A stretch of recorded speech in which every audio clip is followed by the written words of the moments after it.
여기 여호와의 목전에 7절에 그렇게 나와 있죠. 여호와의 목전에 악을 행하여. 이 여호와의 목전에 악을 행했다는 것은 무슨 뜻입니까? 여호와께서 보는 앞에서 남편이 혹은 아내가 바람을 폈어요. 아주 나쁜 일이죠. 그런데 몰래 피웠어요. 그런데 몰래 바람을 피운 것도 아주 나쁜 일인데 어느 날은 그 남편이 자기가 바람 피운 여자를 집으로 데려왔어요. 같이 밥 먹자고. 그럼 그 남편은 인간일까요? 인간이 아닐까요? 여러분 생각에는 그 남편이 인간이에요? 인간이 아니에요? 그렇게 됐다는 겁니다.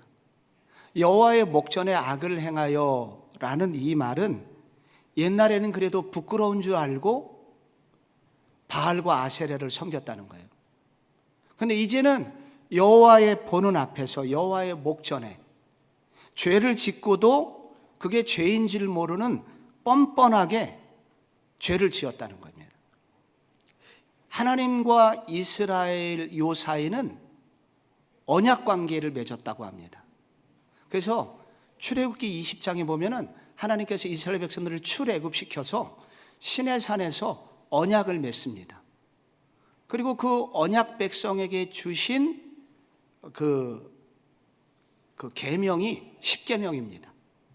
그게 언약 백성인데 이 말은 무슨 말이냐면 언약이라는 똑같은 말을 결혼이라고 합니다. 하나님하고 이스라엘 백성들은 결혼한 사이입니다. 사실혼이라고 합니다. 이게 부부관계가 되었다는 거죠. 그런데 이스라엘 백성들이 이 사사기 시대에 접어들어서 바람이 났습니다. 그러더니 나중에는 어떻게 됐느냐? 뻔뻔하게 자기가 바람을 피우고 죄를 짓고도 이제는 드러내놓고 그 자기가 바람핀 여자를 아내 앞에서 데리고 오는 이 극한 어둠의 시기가 바로 사사시대였다는 것입니다. 왜 그렇게 됐다고 그랬죠? 바알신 때문이었다. 바알신은 어제 뭐라고 그랬습니까? 농사를 짓기 위해서 꼭 필요한 신이다. 그런데 바알신에게 기쁨을 주려고 그러면은 그게 성전에 가서 성행위를 해야 된다. 그래서 바알을 기쁘게 해야 된다. 그때 비가 내린다. 그래서 음란의 신이라고 그랬습니다. 그래서 처음에는 돈을 벌기 위해서 어쩔 수 없이 바알신을 섬기고 나중에는 음란에 빠져서 이것을 벗어나지 못하고 이스라엘 백성들이 계속 죄를 짓다 보니까 나중에 어느 정도까지 죄를 짓냐면은 여호와의 목전에 악을 행했습니다. 죄를 지으면서도 이것이 죄인지 아닌지를 모르고 죄를 짓게 되었다는 것입니다. 70년대, 80년대 세계적으로 되게 유명한 가수가 있었습니다. 여기 저와 저의 윗세대 어르신들은 요즘 BTS처럼 유명한 엘비스 프레슬리라는 아주 유명한 가수가 있었습니다. 키도 크고 너무 잘생겼습니다. 그런데 이 사람의 이 사람을 인터뷰했던 기자 중에 한 사람이 이런 증언을 했습니다. 엘비스 프레슬리를 인터뷰를 갔는데 어디서 고기가 타는 냄새가 나더래요. 아니 그래서 이게 어디서 고기가 타는 냄새가 나지? 그랬더니 봤더니 엘비스 프레슬리 손에 이 담배가 껴 있었는데 담배가 이제 타들어가면서 이렇게 자기 살을 태우고 있는데도 자기 살이 타는지도 모르고 그렇게 담배대를 끼고 있었다는 거예요. 마약 중독자였습니다. 나중에는 얼마나 마약을 먹었는지 자기의 살이 타들어가는데도 그렇게 모르고 그런 마약으로부터 벗어나지 못하는 삶을 살았다는 것입니다. 사사시대가 그런 시대였다는 것입니다. 그런데 사사시대만 그럴까요? 요즘이 그렇습니다.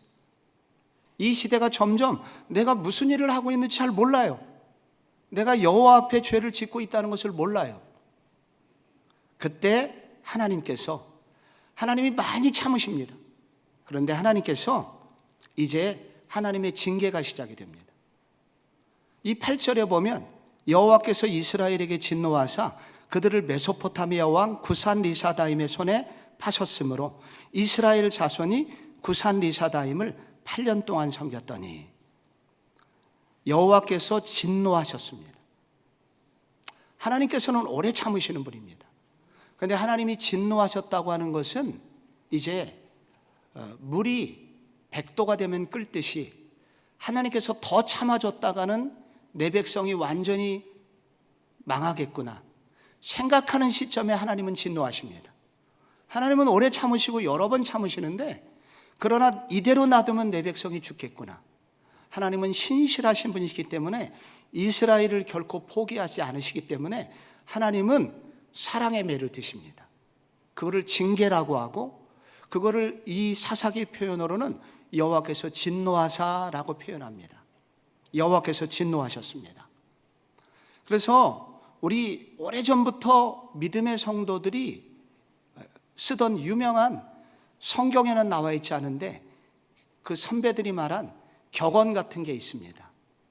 예수님께 돌아오는 길은 두 길밖에 없다. 순순히 돌아오든지 맞고 돌아오든지. 네가 순순히 돌아올래? 맞고 돌아올래? 하나님은 우리를 너무 사랑하시기 때문에 결코 내버려 두시지 않는다. 그래서 우리가 죄를 지을 때 어제도 괜찮았으니까 오늘도 괜찮을 거야. 아닙니다. 하나님은 결코 그냥 내버려 두지 않습니다. 때가 차면 하나님이 손을 대십니다. 그래서 지혜로운 성도는 누구예요? 보통 집안에 보면은 자식 둘이나 셋, 넷 있으면 막내는 잘 안 맞습니다. 왜냐하면 막내는 그 오빠들이나 언니들이나 혹은 형들이 맞는 걸 봤거든요. 저러면 맞겠구나. 그래서 지혜롭게 빨리 지혜를 찾거든요. 지혜로운 성도는 누구냐? 이렇게 하나님의 진노가 떨어지기 전에 돌아오는 성도입니다. 하나님께서 드디어 손을 대셨습니다. 그래서 구산 리사다임의 손에 파셨다고 합니다. 여기 구산 리사다임이라고 하는 요 구산 리사다임은 이제 소위 말해서 한마디로 구산 사람인데, 근데 이 사람 뒤에 리사다임이라는 뜻이 뭐냐면은 두 배나 악독한 이라는 뜻입니다. 두 배나 지독한 구산. 그러니까 보통 사람들보다도 악한 사람이 있잖아요. 근데 악한 사람이 두 배가 악합니다. 그래서 영어 성경에 더블 위키드니스 그렇게 표현을 했습니다. 여러분, 우리가 이 두 배나 악한 사람은 어떤 사람일까요? 슬기로운 감방 생활이라는 드라마가 있습니다. 제가 드라마 얘기를 가끔 하는 것은, 제가 유명하다는 것은 가끔 찾아서 보거나 나중에 그 주요한 클립을 봅니다. 그 젊은이들하고 그 코드를 좀 맞춰보려고. 근데 그 슬기로운 감방 생활에 제가 몇 개를 봤습니다. 굉장히 긴 건데 몇 개를 보던 중에 제가 본 장면이 뭐가 나오냐면, 그 감옥에 들어온 여러 사람이 있어요. 유명한 야구 선수도 있고 그런 살인자도 있고, 여러 선수가 한 명씩 돌아가면서 내가 왜 감옥에 왔는지를 얘기를 하는 겁니다. 그리고 서로를 막 도와주려고 긍휼히 여기는 마음을 갖는 그런 이제 내용인데, 거기에 현직 대위였던 중대장이 들어왔습니다. 그 중대장이 왜 감옥에 왔냐? 이제 알고 보니까 자기 이제 부하 중에 아주 지독한 이제 병장이 있었습니다. 아주 지독한 이제 그 내무반의 병장이 있었는데 아무도 건드리지 못하는 게 그가 참모총장 아들입니다. 그러니까 아무도 건드리지 못하는데 너무 악한 거예요. 그런데 어떻게 자기 후임병들을 괴롭히냐면, 일단 머리를 박게 하죠. 머리를 이제 바닥에 대고, 그러다가 이제 너무 오래되면 힘들어서 쓰러지는 애한테 방독면을 씌웁니다. 무릎을 꿇리고 계속 주먹으로 때리고 발로 걷어찹니다. 그래서 갈비뼈가 부러져서 숨을 못 쉬고 죽게 돼요. 그런데 사실 그걸 죽인 사람은 중대장이었다 라고 아이들하고 짜게 만들어 갖고 결국은 중대장이 감옥에 오게 된 거예요. 두 배나 악독한. 이라는 이 말은 보통 악인이 아니라 정말로 인간이 감당할 수 없는 악한 사람을 하나님이 만나게 하셨다는 거예요. 2배나 악독한 사람 구산 리사다임을 만나게 해주셨다는 거예요. 우리가 죄를 짓게 되면 하나님이 우리를 내버려 두시는 게 아니라 이상하게 이런 사람을 만나게 하십니다. 그런데 왜 이런 사람을 만나게 하시냐? 그 다음 이렇게 하라고, 하나님이 이렇게 징계를 하시는 것은 이렇게 하라고 징계를 주십니다. 드디어 이스라엘 백성들이 하나님을 잊어버리고 있다가 드디어 그들이 하는 일이 있습니다. 이제 여호와께 부르짖으매 라는 9절의 말씀이 나옵니다. 이스라엘 자손이 여호와께 부르짖으매 여호와께서 이스라엘 자손을 위하여 한 구원자를 세워 그들을 구원하게 하시니 그는 곧 갈렙의 아우 그나스의 아들 온니엘이라. 하나님께서 너무 고통스러워하니까 하나님이 얼마나 안쓰러우셨겠어요. 그래서 드디어 구원자를 보내시는 것입니다. 그런데 이 구원자를 보내시는데 구원자를 언제 보내십니까? 이스라엘 백성들이 부르짖을 때 보내십니다. 아무 때나 하나님이 일하시는 게 아니라 부르짖을 때 기도해요. 하나님이 구원자를 세워주십니다. 그 구원자를 일컬어서 사사라고 합니다. 근데요, 여기 부르짖는 기도가 사사기에서 여러 번 나옵니다. 이 부르짖는 기도는 도대체 어떤 기도인가? 왜 부르짖는 기도를 들으시고 하나님이 일하기 시작하시나? 부르짖는 기도는 한마디로 2가지를 여기서 알 수 있는데, 먼저 영혼이 깨어있는 기도입니다. 부르짖는 기도는 영혼이 깨어있는 기도예요. 이 부르짖는 기도라는 것은, 부르짖는 것은 아무나 부르짖을 수 있는 것이 아니라 내가 깨어있을 때 부르짖을 수 있습니다. 잠들어 있을 때는 도둑이 왔을 때 여러분 아무 소리를 낼 수 없습니다. 근데 깨어있는데 잠이 안 와갖고 깨어있었어요. 근데 창문이 열리면서 뭔가 들어오는 것 같아요. 그럼 어떻게 합니까? 도둑이야! 부르짖잖아요. 이 부르짖는다고 하는 것은 다른 뜻이 아니라 우리의 영혼이 깨어있는 기도를 하는 것을 말합니다. 영혼이 그러면은 잠들 수도 있다는 말입니까? 예. 영혼이 잠들어 있는 영혼도 있고 깨어있는 영혼이 있다는 거예요, 여기서. 우리의 영혼은 잠들어 있을 수도 있습니다. 이것은 공부하고 비슷합니다. 두 아이가 공부를 하고 있습니다. 한 아이는 공부하러 들어갔는데 되게 오래 앉아 있었어요. 하루에 5시간씩 공부해요. 근데 나중에 보니까 성적이 전혀 오르지 않았어요. 오히려 떨어졌어요. 근데 이 아이가 공부하는 스타일이 뭐냐면은 5분에 한 번씩 밖에 나와요. 그래서 냉장고 문을 열어봐요. 그리고 텔레비전을 좀 봐요. 그리고 공부를 하는 줄 알았더니 나중에 보니까 게임을 하고 있었고, 그리고 공부를 하고 있는 줄 알았더니 나중에 보니까 또 그 나머지는 힘들어서 또 컵라면 먹다가 또 자요. 그렇게 5시간을 공부했어요. 엄마는 집 방에서 들어가서 공부하고 있는 줄 알았는데 나중에 알고 보니까 다 이렇게 시간을 보낸 거예요. 이 사람이 공부를 한 겁니까? 안 한 겁니까? 안 한 거잖아요. 영혼이 그렇다는 거예요. 영혼이 교회는 와 있어요. 근데 우리의 영혼 중에서는 하나님하고 전혀 상관이 없는 시간을 보낼 수 있어요. 영혼이 잠들어 있는 것입니다. 근데 공부하는 아이 2번째 아이가 있습니다. 한 2시간밖에 공부 안 해요. 아까 그 아이보다 3시간이나 적게 하죠. 근데 늘 시험을 잘 봐요. 2시간을 이 아이는 정말 깨어서 공부만 합니다. 집중해서 공부만 합니다. 나중에 보면은, 그래서 이 아이는 책을 좋아할 수밖에 없어요. 왜냐하면 공부를 하게 되면 책 속의 저자를 만나게 되거든요. 그 저자와 대화를 하면서 호흡을 하면서 느끼니까 책의 재미를 느끼면은 그 저자를 또 만나고 싶은 거예요. 그래서 그 저자하고 자꾸 만나다 보니까 이 아이가 공부를 잘할 수밖에 없죠. 영혼이 깨어있는 기도라고 하는 건 뭐냐면은 저자이신 하나님을 만나는 기도입니다. 제가 수련회를 인도해 보면은 신기한 게 있어요. 옛날에는 4박 5일씩 갔습니다, 수련회를. 요즘은 줄어서 3박 4일 내지 2박 3일 가죠.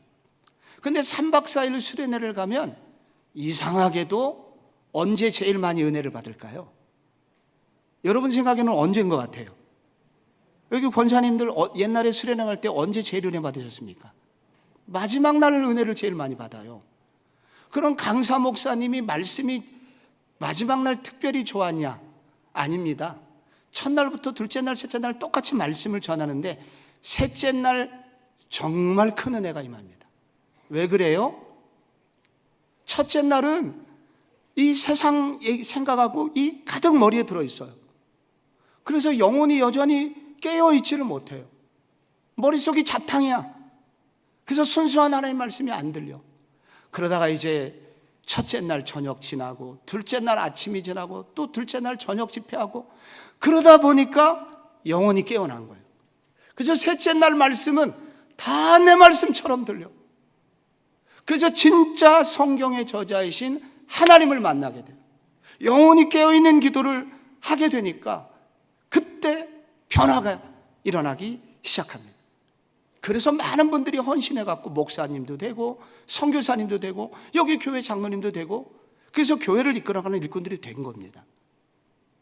오 할레스비라는 기도라는 책, 많은 기도에 관한 저서를 지은 유명한 기도의 사람이 있어요. 오 할레스비. 근데 이 오 할레스비가 기도라는 책에서 이런 얘기를 했습니다. 여러분 교회 들어오자마자 기도하지 마세요. 교회 들어오자마자 앉자마자 기도하지 마세요. 적어도 5분 이상 10분 이상 아버지 하나님을 묵상하세요. 그리고 기도를 시작하세요. 왜 그래요? 내가 기도하는 나의 기도를 지금 들으시는 대상이 누군지를 알고 기도해야 되는데 교회 들어오자마자 하나님 아버지 감사합니다 그러면서 주문 외우듯이 기도하지 말라는 거예요. 기도는 주문하고 다르다. 기도는 무엇이냐? 살아계신 하나님과 교제를 하는 것이다. 저자이신 성경의 저자이신 하나님을 만나는 시간이다. 그러니까 기도를 할 때 그냥 주문 외우듯이 그렇게 하지 말고 내 기도를 들으시는 하나님의 앞에 계심을 확신하고 기도해라. 이게 영혼이 깨어있는 기도. 그때 하나님은 우리의 기도를 들으십니다. 오늘 기도하실 때 우리 주일학교 학생들도 꼭 기억하시기 바랍니다. 오늘 내 기도를 들으시는 하나님이 내 바로 앞에 내 엄마 아빠가 부르면 왜 그렇게 묻는 것처럼 하나님 아버지께서 내 앞에 계시다. 이것을 확신하고 기도하라는 것입니다. 이 부르짖는 기도는 부르짖는다는 뜻 속에는 간절하다는 뜻이 있어요. 간절한 기도예요. 이것은 목소리가 크다는 얘기가 아닙니다. 크게 기도하면 하나님이 들으시고 작게 기도하면 안 들으시고 그게 아닙니다. 여기서 부르짖는다는 것은 간절하면 부르짖잖아요. 간절한 기도를 말하는 것입니다. 그래서 이 성경을 읽어보면 하나님이 간절한 기도가 몇 번 표현이 다양하게 나오는데 이 엘리야라는 선지자가 갈멜산에서 바알과 아세라 선지자 850명하고 전쟁을 벌입니다. 그때 바알과 아세라 선지자가 막 칼로 몸을 찢고 난리를 피우는데 아무런 일이 일어나지 않았어요. 그런데 엘리야의 기도는 한마디 했는데 하늘에서 불이 확 내려왔습니다. 엘리야가 어떻게 기도했냐? 이렇게 기도했습니다. 여호와여 응답하소서, 여호와여 응답하소서. 성경에서 2번 같은 말이 반복된 것은 중요하다는 뜻이에요. 간절했다는 거예요, 그게. 하나님은 간절한 기도를 들으신다는 거예요. 간절하게 기도할 때, 얘가 진짜 도움이 필요해서 나를 부르는 거구나. 그때 하나님은 응답을 하십니다. 한국 교회 요즘 염려를 많이 하시잖아요. 한국 교회가 많이 약화됐다. 많은 교회가 지금 시들시들해지고 있다. 많은 기도하시는 분들의 공통적인 얘기가 뭐냐면 한국 교회가 이렇게 영적으로 약해진 이유는 1990년대 초반 김영삼 정부 때 삼각산을 비롯한 많은 산에서 기도하는 기도하는 것을 법으로 금지하는 법령이 통과된 다음부터다. 그렇게 얘기합니다. 장로님이 대통령이 됐는데 너무 안타까운 일이 생긴 거죠. 우리 80년대는 어떤 게 풍광이었냐면은 교회마다 금요기도회가 끝나요. 그럼 11시 반, 12시 돼요. 그러면 봉고차를 몰고 다 평창동으로 갔습니다. 평창동 뒤에 그 비싼 빌라촌 그 뒤편에 산이 있잖아요. 삼각산. 거기 삼각산에서 삼각산 구석구석마다 앉을 자리가 없이 산에서 부르짖는 기도가 있었습니다. 여기 다 가보신 분들이에요, 어르신들. 저도 청년 때 갔고요. 근데 벌금을 매겼습니다. 처음에 30만 원. 산에서 기도하다 걸리면. 그러다가 그 다음에는 중과금을 부여받았습니다. 그래서 기도하는 사람들이 사라지게 됐습니다. 부르짖는 기도가 사라지다 보니까 교회마다 기도의 불이 꺼지기 시작합니다. 기도의 불이 꺼지다 보니까 한국 교회가 계속 어려운 일을 만나는 거예요. 이렇게 구산 리사다임을 만나는데도 맹을 못 추게 되는 거예요. 하나님은 오늘도 부르짖어 기도하는 사람들을 기다리고 계시다는 거예요. 크게 기도하라는 얘기가 아니에요. 간절하게 영혼 깨어 있어서 기도하면 하나님께서 회복의 시간을 주시고 구원자를 보내주신다는 것입니다. 그래서 하나님이 그 기도를 들으시고 첫 번째 사사를 보내주십니다. 그 사람의 이름이 온니엘입니다. 그런데 이 온니엘이 그럼 어떤 사람이냐? 우리가 온니엘이라는 사람이 갑자기 나와요. 그런데 여러분, 이 온니엘이 어떤 사람인지 우리가 지금 사사기 3장을 읽었잖아요. 1장에 온니엘에 관한 얘기가 살짝 등장을 합니다. 사사기 1장 12절 자막에 나갈 거예요. 거기 읽어볼게요, 제가. 그는 곧 갈렙의 아우 그나스의 아들 온니엘이라. 갈렙이 말하기를 기럇세베리를 쳐서 그것을 점령하는 자에게는 내 딸 악사를 아내로 주리라 하였더니 갈렙의 아우 그나스의 아들인 온니엘이 그것을 점령하였으므로 갈렙이 그의 딸 악사를 그에게 아내로 주었더라. 앞부분에 1장에 꽤 오래전 얘기예요. 사사기 지금 3장 우리가 읽었잖아요. 구산 리사다임 지금 와가지고 지금 이 8절에 보면 8년 동안 구산 리사다임한테 고생을 했잖아요. 그리고 그 전 기간이 있잖아요. 그러니까 지금으로부터 한 15년, 20년 전 이야기예요. 최소한. 그리고 사사기 1장에 이 온니엘이라는 사람이 과거에 어떤 사람이었는지가 나오는 거예요. 그때는 어떤 상황이었냐면 유다 지파별로 이제 분배받은 땅을 이제 완전히 차지하기 위해서 지파별로 국지전을 하고 있었을 때입니다.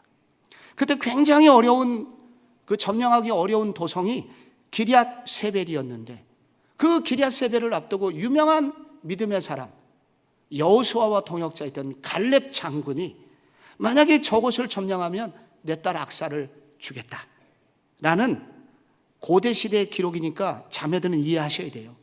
고대 시대는 이랬다고요. 그렇게 얘기를 했습니다. 그래서 여기 그렇게 해서 그 전쟁에 싸워서 이겼고 결국 온니엘이 악사라는 여자하고 결혼했다 하는 얘기가 여기 나옵니다.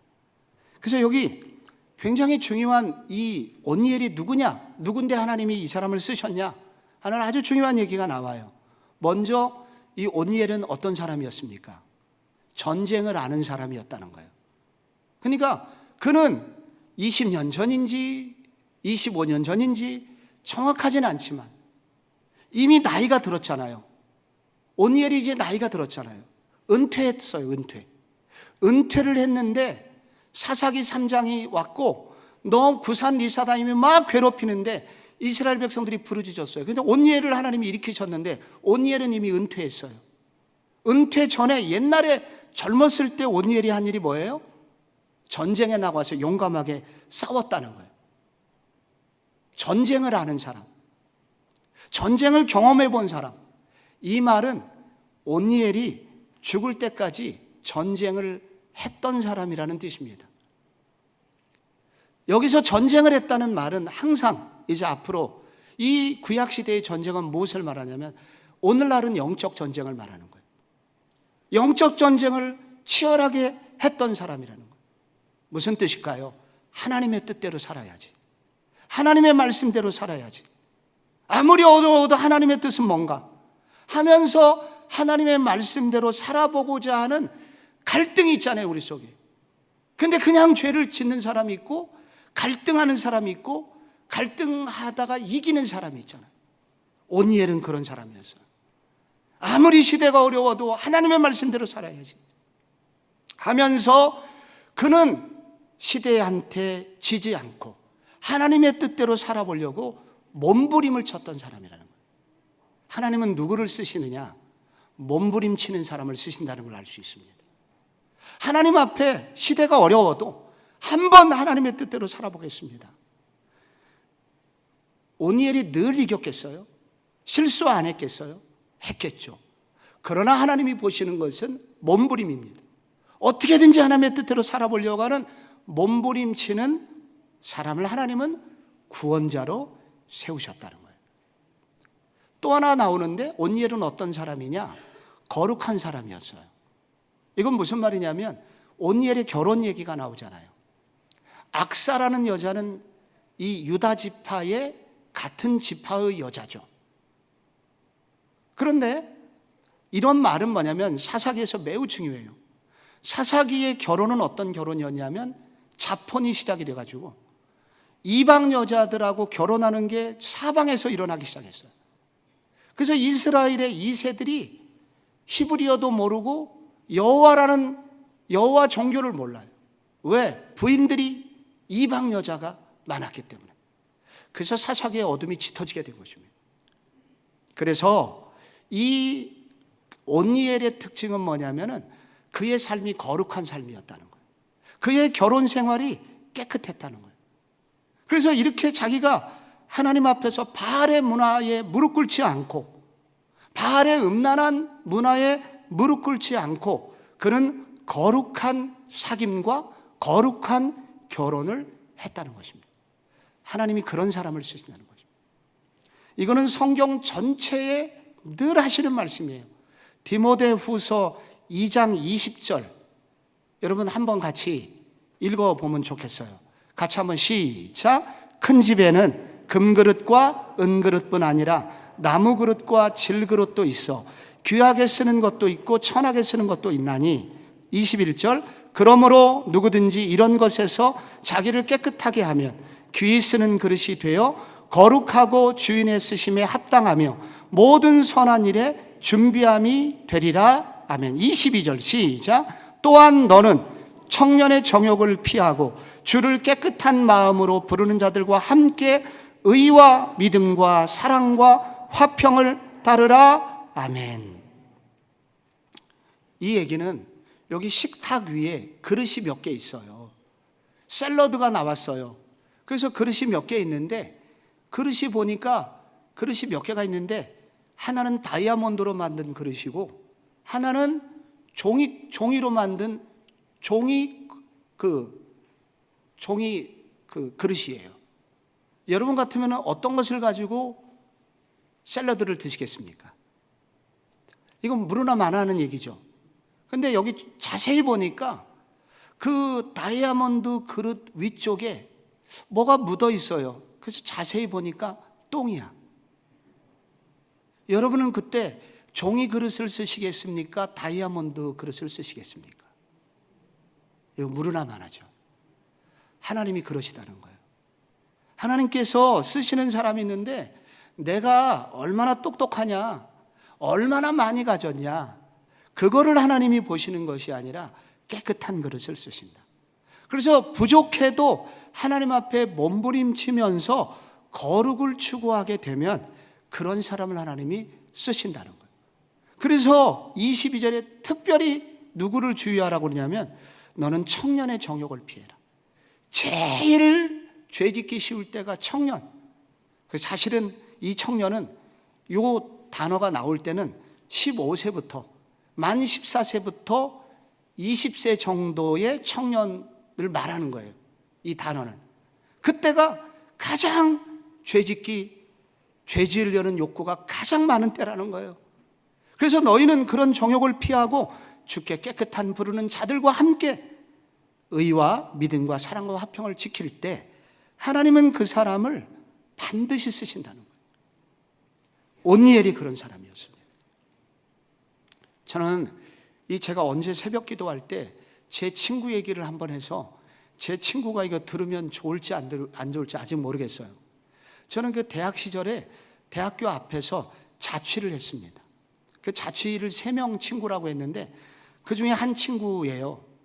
이 친구는 저는 그때 이제 대학을 졸업하고 신학교 가려고 입시 준비를 하고 있었고 제 친구는 또 졸업하던 기회에 이제 아주 대기업 전자회사에 취업을 했어요. 근데 이 친구가 어느 날 안 들어오는 거예요. 늦게 12시가 넘었는데 안 들어오는 거예요. 그래서 저도 늦게까지 공부를 하고 있었고 내 친구가 왜 안 오지? 그리고 이제 문 밖에 잠깐 나갔는데 우리 바로 문 옆에 그 자취방 바로 5m 정도 붙어 있는 교회가 있어요. 그래서 그 교회 들어가서 이제 기도하면서 잠깐 기다리려고 기도하러 들어갔는데 저기 어둠 속에서 누가 막 흑흑대고 울고 있는 거예요.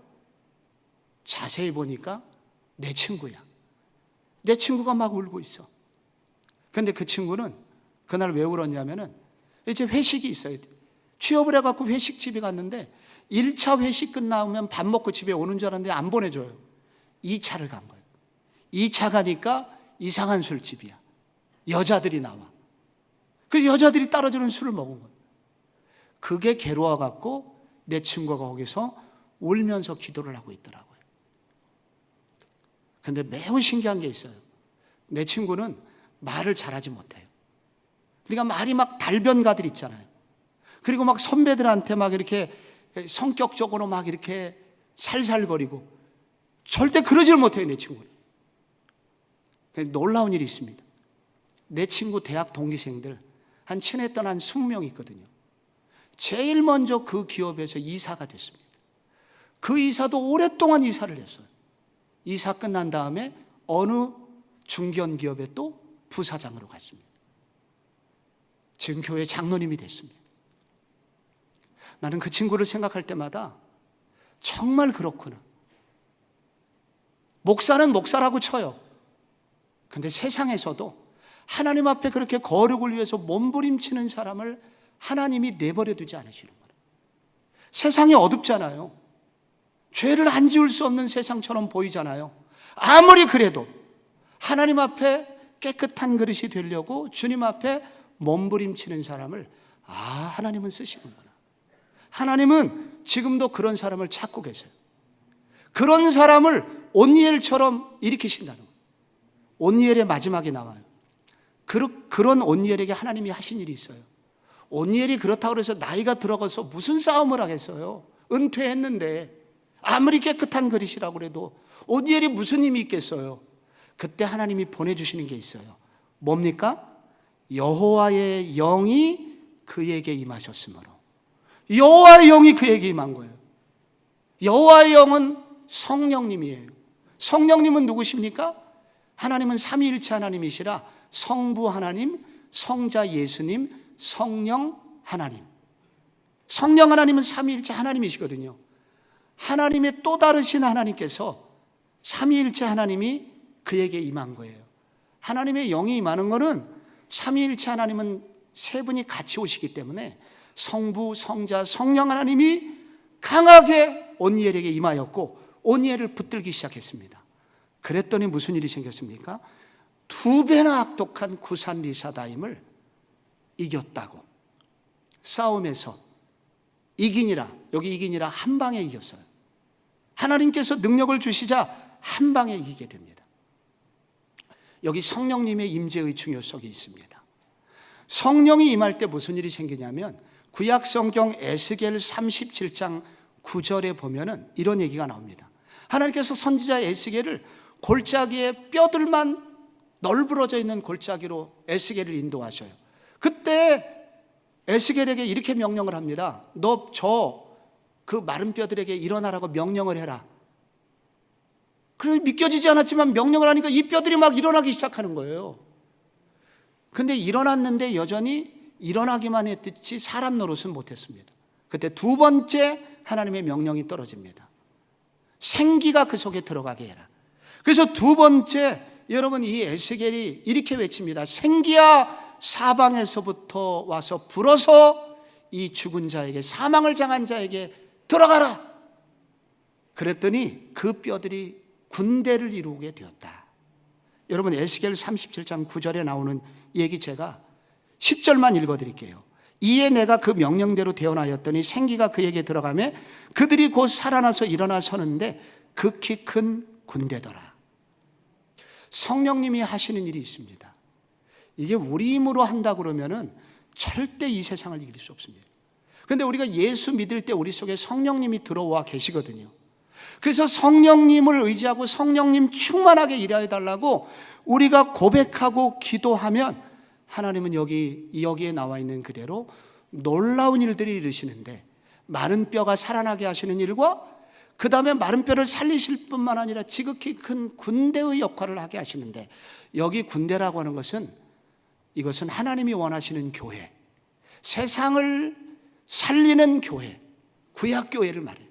이 신약시대 이 교회가 그런 역할을 할 수 있도록 도와주신다는 것입니다.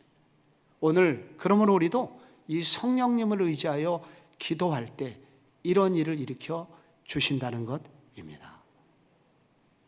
여러분, 오늘 아무리 시대가 어두워도 하나님은 부르짖어 영원히 깨어서 살아계신 하나님을 믿고 간절히 기도하는 성도들을 통해서 오늘도 일하는 것을 중단하지 않으십니다. 바알의 음란한 문화를 이기는 거룩하고 성결한 그릇이 되기 위해서 몸부림치는 성도, 하나님이 외면하지 않으십니다. 마른 뼈를 군대로 만드시는 성령님을 우리 가운데 보내주십니다. 오늘 그 기도가 여러분의 기도가 되기를 바랍니다. 그래서 아무리 어두워도 이 시대 어두운 시대 별처럼 쓰임받은 온니엘처럼 주여 우리 교회도 써주시고 우리 자녀들도 써 주시옵소서. 이 기도가 우리 모두의 기도가 되기를 소원합니다.